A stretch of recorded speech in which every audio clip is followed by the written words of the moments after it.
مای مورې ولې داسې غمجن او پریشان یې؟ ما ته ویل مولانا صاحب وایي کم بچی چې د غفلت او د ظلم دومره انتها ته ورسي چې خپلې مور له په مخ باندې سپېړه ورکړي نو دغه بچي دپاره په شریعت کې څه سزا ده؟ کور ته راغی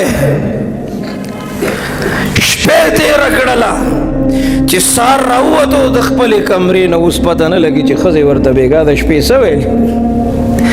راغی او ما سره په خبرو کې وران شو او مولانا صاحب زما بچی ماله په مخ باندې سپېړه راکړه او ما یې دې مخ ته داسې وکتل، په دې مخ یې داسې سرې منګولې او داسې مړې اوښکې په دې مخ باندې روانې دي. ډېرې خبرې داسې دي موږ یې دلته نشو کولی. موږ سره الفاظ ختم شي، موږ سره وخت ختم شي او زموږ زړه دومره غمجن شي او دومره ودردېږي چې موږ هغې خبرو له د الفاظو شکل نشو ورکولی.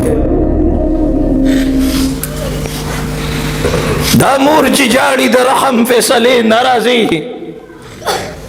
دا پلار چې د پردي دکان مخې ته غمجن ناست دی د رحم فیصلې نه راځي.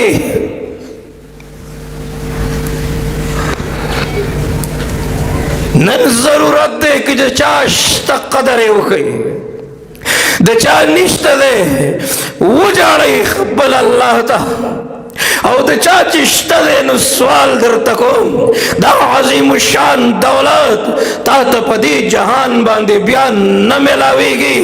که دا ظلم کوي الله پوه شه او دوی پوه شه، که دا زیاتی کوي الله پوه شه او دوی پوه شه، خو دا ستا جنت دی دا مه خفه کوه. د دې پلار په رضا کې د الله رضا ده، دا مه خفه کوه. د ده په خفګان کې د الله خفګان دی، دا مه خفه کوه. د مخ ته په کتلو کې ثواب دی، دا مه خفه کوه.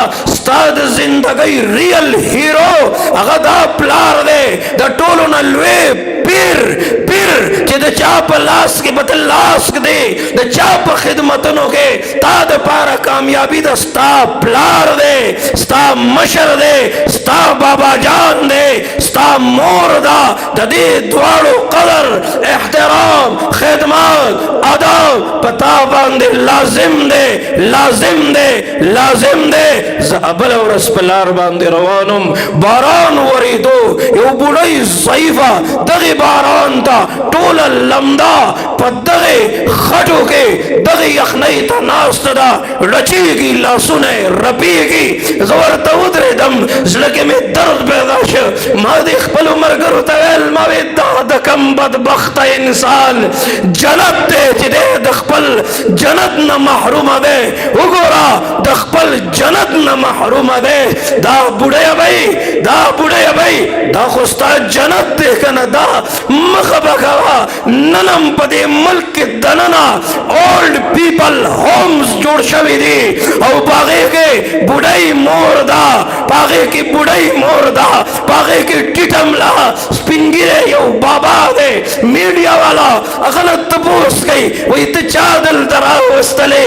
هغه بوډۍ ابۍ ورته وایي زه خپل بچي راوستم.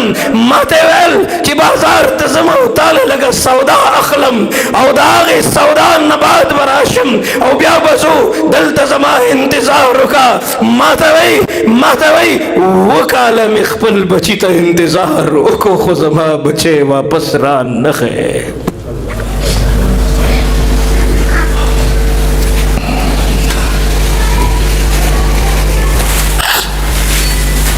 یو مشر موبایل وړی و، موبایلونو والله وایي دا خراب دی، وایي په دې باندې ټلیفون نه کېږي. هغه چې ورته کال وکړو وایي بابا دا خو ټیک دی. نو بابا ورته وایي چې دا ټیک دی که نه؟ نو ما ته خو زما بچي ویلي و چې تا ته به زه کال کوم، تا ته به ټلیفون کوم که نه؟ زما د بچي 2 کاله وشو امریکې ته تللی دی او 2 کاله انتظار مې ورته وکړو خو زما د بچي ټلیفون را نغی.